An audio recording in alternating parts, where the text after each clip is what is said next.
everybody. It's Brianna, back again for a live episode. I'm very excited to be back. Filming on my own time is weird. But I am super excited to be back in the kitchen with all of you again. I hope you all had a good Canada Day, good stat holiday, whatever you're celebrating. So, last time on Kitchen Chemistry, our last live episode, we talked all things sourdough starters. So we talked about yeast, we talked about lactic acid bacteria, we talked all about how they have a symbiotic relationship, keeping other microbes from growing, because lactic acid bacteria making acid, yeast making ethanol, making this nice, happy environment for the yeast and lactic acid bacteria to grow. And that's, again, what keeps your sourdough starter from being skunky, and why I can have this bad boy, who is in a slightly grubby jar, but it's been a while. I can have Isaac gluten hanging on the counter right now. Just kind of chilling with a little tea towel hat, because I've got a lot of fruit flies. Anyhow, so that was what we talked about a couple weeks ago. We set up our sourdough starters. They were ready to go.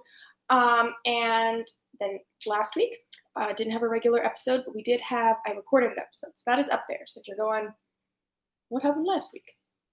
It's there. I gave you some updates on our sourdough starter, Isaac gluten. Isaac gluten did explode at one point. That was fun. That was a good mess to clean up. So Isaac gluten, I had to divide it. We had Isaac gluten and Nikola Tosla, but I did use up Nikola Tosla. So we're back to one sourdough starter. I was not ready for twins. So this week, we have prepped the sourdough starter. We've made it all. And what are we going to do with it? That's what we're doing this week. This week, we are going to make some bread. So we are going to talk all things sourdough today. But key point I had to think about myself. You don't make bread in the 20 to 40 minutes that I do these episodes in. That would be a little absurd. And I don't think you would also want to watch me bake bread for the next 6 hours. So what I'm going to do is I'm going to give you the intro today, right now. That's what this is. I'm going to give you some background information on what we're doing, like talking about like some bread. We're going to talk proteins today. Pretty cool. And I'm going to take you through the intro steps. And then afterwards, once we're done the intro steps, and once I'm done explaining, I'm going to finish the live stream. But I am going to record what I do for every step of the way for the rest of the day. So it's probably going to take me, going to finish baking bread around 8, probably. It does take a little bit of time. If you're going to do this, I recommend not starting at 3 p.m. Unless you are a night owl like myself who bakes bread in the middle of the night. This is normally a morning activity. But anyhow, I'm going to record each step, and then I'll edit them together, make them pretty, make it sure you can actually understand what I'm saying. And then I will post that tomorrow so you can see how to do each step, because some of these steps are kind of weird. And unless you kind of have a visual, you might not fully understand it. I'm a very tactile visual person, so I like playing with things. So I know for me, I had to watch a lot of videos to understand actually what I needed to do each time. Yeah, so let's get started. So first thing we got to do, we have our sourdough starter. Before you're going to make your sourdough bread, you want to make sure your sourdough starter is happy. So you want to feed it. So in our instructions, and I will have full written instructions for every step that I'm doing today, they're going to be posted by the end of the week because it's been a lot and I'm doing a lot of testing. So we are going to take our sourdough starter. We're going to make sure it's fed, it's happy, it's ready to go, so that it's nice and healthy and alive before we get started. We're going to get started making our bread. Making the bread, what tools do you need? Big old bowl, the biggest bowl you could have, even if it's like a salad bowl or something, and one that's easy to clean because bread is sticky. We're very much living the take chances, make mistakes, and get messy Miss Frizzle life right now in my house. So, big old bowl, some tea towels, mixing spoons, pretty standard things that you need in the kitchen. And all you need to do to make this bread is flour, water, salt. Flour, water, salt. Sourdough starter. It's pretty easy. Pretty darn cheap. I'm probably going to make my bread for the end of time because I'm also pretty darn cheap. So that's all you really need. The one piece of equipment that you might not have in a regular kitchen. I know a lot of people do have this, but I happen to have one, but I also really like baking. This is a thing that I do a lot. And I really like being precise because I have a microbiology degree and all we did was be precise with weighing things. So one thing I do have, it's kind of a weird one, is I have a kitchen scale. It was $20 from a online retailer that sounds like trees that shall not be named. It's $20, works pretty darn well. It weighs in grams, ounces, everything. And it's really helpful for things like this because with bread, you often want to be precise. If you're not precise and you get the ratios off, you still have bread. It's kind of hard to not make bread with these ingredients, but may or may not be good bread. It's still gonna be edible bread, and at the end of the day, bread is good bread. But it might not be super airy, or it might be a little more flat, or it might not develop the right crust. It's a lot of trial and error, but this is why I do the trial and error, and I just give you a nice done recipe, and you can just make it at home. So for those of you that don't have a kitchen scale, I'm gonna make sure in my instructions online that I have everything measured out in cups, and I'm using metric cups, not American cups, because Americans measure their cups differently than the rest of the world using the metric system. I know. So make sure both are up there, but I am measuring things out by grams for precision purposes. So what I did a little while ago, is I got my big old bowl. I will go to the table cam. I have my big old bowl. I weighed out, I popped the whole bowl on it, tiered my scale. I added my sourdough starter.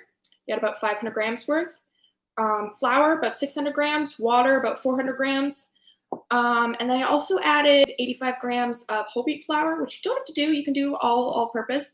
But I like a little bit of whole wheat in my bread. So what I did is dumped all that in the bowl, stirred it up with a wooden spoon so it was like mostly incorporated.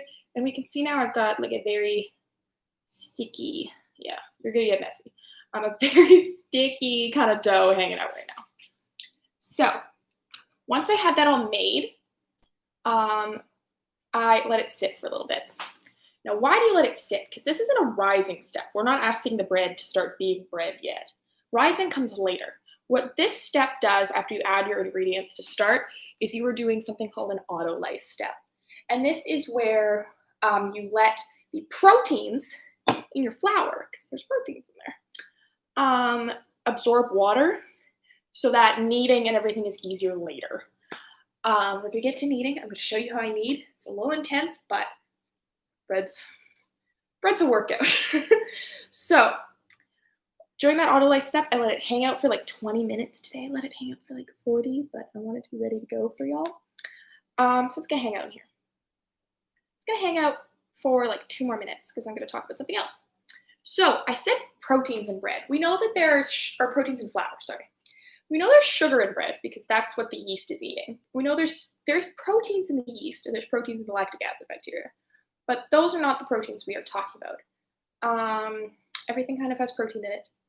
It's just different amounts. And the protein that's in flour that some of my unfortunate allergy friends may have is gluten. So gluten is often people who can't eat wheat, allergic to wheat, celiac. It is because they are allergic to the gluten. Most of the time, if you have allergies, you're allergic to a kind of protein. It's just how our immune system works. And proteins, when they're all said and done, they're all put together, they're all nicely formed, kind of like the elastic band ball. So with the elastic band ball, I have a bunch of elastic bands shaped into a weird configuration like this. So this is how proteins normally hang out. They're repeating molecules of a bunch of different parts called amino acids. Don't worry, there's not gonna be a quiz. That are put together to make one kind of unit. You can sort of think of it like parts of a machine, or you can sort of think about it like Lego bricks making an object. There's a bunch of pieces. Some of them are the same, some of them are different. And you all put them together in components and then put the whole thing together to make a functioning machine. That's often what proteins are, kind of like little machines. So that is why I think of the elastic band ball. But what we do not want elastic band balls in our bread. It doesn't make for very good bread. This is why we need, and this is why we do the autolyse step, is proteins, they're all jumbled in their kind of pretzel formation. What we want to do to them is we want to unravel them and make them linear, kind of like beads on a string. Instead of having like a really tangled necklace, we want it nice and smooth and straight. So we are actually, by kneading and by autolysing, we are actually taking apart these proteins and making nice little linear molecules. So this helps with bread structure and makes it so it's actually airy and helps give it rise in a good crust and everything like that. It helps trap that air, that carbon dioxide that the yeast is making. So we are going to start with the kneading step, and I'm going to put my hair back because otherwise my hair is going to be everywhere. So while we knead, this is how we are going to linearize our proteins. The water going in helps the process, but the kneading is what makes this sort of almost like a membrane of these loose gluten proteins, kind of like almost like a matrix in our dough. So I always flour your surfaces and flour your hands before you do this, otherwise it's going to be a mess. It's just going to be gross, and it's going to be gross anyway.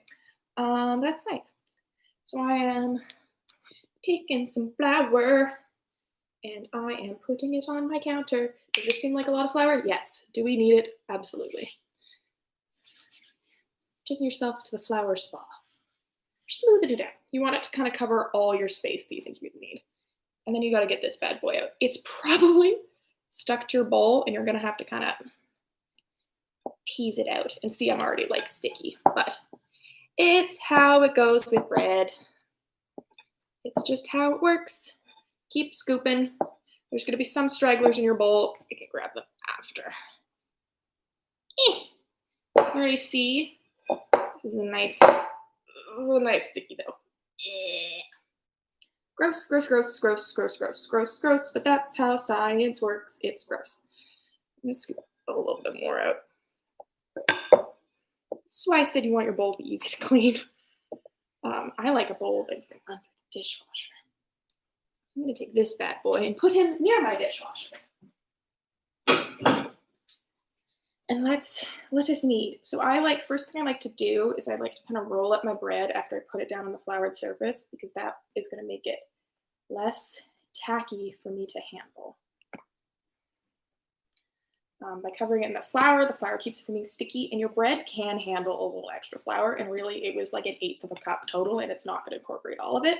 A lot of it's going to get stuck in your hands. So, how do we knead bread? Sometimes in how do we knead bread? How do we knead bread? How do we knead bread? Getting ahead of myself. This is the part that I think is most likely to be difficult because a lot of people don't knead their bread for a long enough time. I'm not going to knead this for 10 minutes straight because that's going to be really boring for you, but I'm going to show you what kind of technique I use. If you've ever seen Great British Bake Off, Great Canadian Bake Off, Great American Bake Off, if you like that kind of thing, they are aggressive with their bread because you really need to work at it to unravel these proteins. These proteins don't want to unravel. They want to be happy, good proteins. That's their job, is to be all together. So I'm still trying to get all this flour out. So you don't want to just kind of smush it. You really want to kind of put your weight into it when you knead your bread. And you want to do this for about 10 minutes. It is often my arm workout and has been all week because I have made several loaves of bread a day. You want to really, so it's very sticky. You want to really have to handle your bread, and that is in order to develop that, unravel the gluten and make it into that nice matrix. I actually need more flour because, as you can tell, it's a sticky business. So we're going to pop this drawer open. Put some flour up. So, always get more flour than your recipe says because you will need it at some point for things like this. Okay. So you want to be, I like a side motion, and I kind of side and flip, and it helps. I just find it easiest for me, but there's a lot of people that need different ways. But what you need to do is you need to manipulate this dough for at least 10 minutes, maybe even close to 15. If you were kneading your dough and it still doesn't seem right, and I'll show you what I mean by that, after 20 minutes, you might just need to move on with your bread. That's okay. You're still going to have bread. It's just sometimes it's like you didn't hold your tongue out the right way and you didn't spin around 3 times, or the weather's funny, or the yeast didn't feel like it.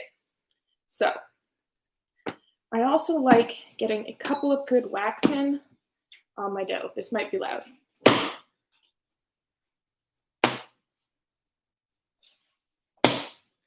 Yes, I am flinging dough around my kitchen, but it really does help. The more aggressive you are with it and the more like force you're putting into it, the faster it's going to knead, the less likely you're going to have to knead for 20 minutes because that sucks. And the easier it's going to work. Now I can hear some of you going, but Brianna, I have a stand mixer that has a knead attachment. Can I use that instead? And the answer is yes. Please do. If you have a tool that kneads for you, use it. If that tool is a stand mixer, great. If that tool is a child who needs an activity, also great. I have neither, so I just use my hands. You're gonna know when your bread is ready. It's ready to begin its first rise when your bread successfully does something called a window pane test. So after 10 minutes, we're gonna pretend 10 minutes have passed. It's not gonna work, but that's fine. It's real sticky still. You're gonna take a piece of dough about golf ball sized is what I normally do. It doesn't really matter, just a wodge of it.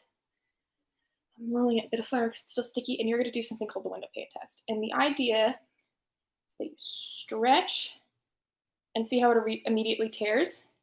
That means that your bread is not ready for its first rise. Your bread is going to be ready for its first rise when you conduct the window pane test and your bread stretches really thin like a membrane without tearing. And that means that gluten has separated out and made that nice stretchy matrix to better trap air when you're actually baking your bread. And the reason it's called a window pane is if you ideally want to get it so thin that the light can shine through it. So that is that. And that'll tell you when your dough is ready to go. So at this point, we also want to add salt. That is something I did actually forget because I got talking. So I'm going to try to scrape some of the flour off my hands. And then we're going to add salt. It's not too late. Sometimes you forget steps. One time I made a cream pie, I forgot to add the cream. Stuff happens. Let's give my hands a rinse.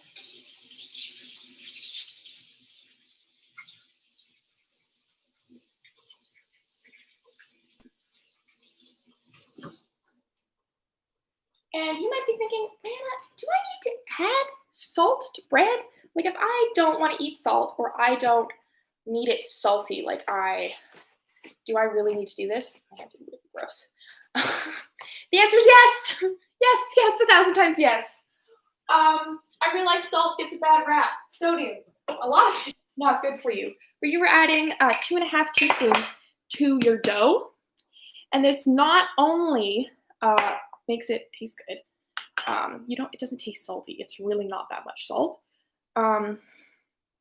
Just sticking it in there. It also helps stabilize this gluten structure. So if you're like, hey, any bread recipe you're making, you're like, hey, this isn't sticking very well, or this isn't working very well, because you might need a little more salt in your dough.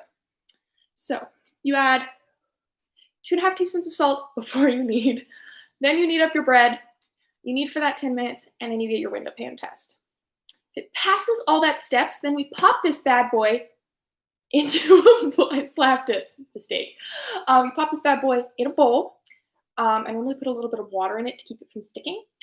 You can also use things like, I know people sometimes use olive oil.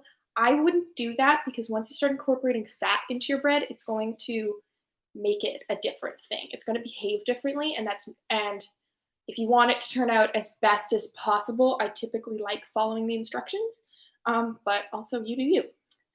You let that go for its first rise. So it's going to hang out for an hour in a nice warm place, preferably a nice afternoon kitchen in July, and then you'll be able to carry on making your bread. So I am going to stop here because you don't want to watch me knead for 10 minutes. But I will continue to record and do little updates throughout the day, show you how it's looking at each step so you can show you how I set up my oven because it's a little bit weird when you're baking bread. And then that way, by the end of the week, I will have everything, all the tools you need to make your very own sourdough bread.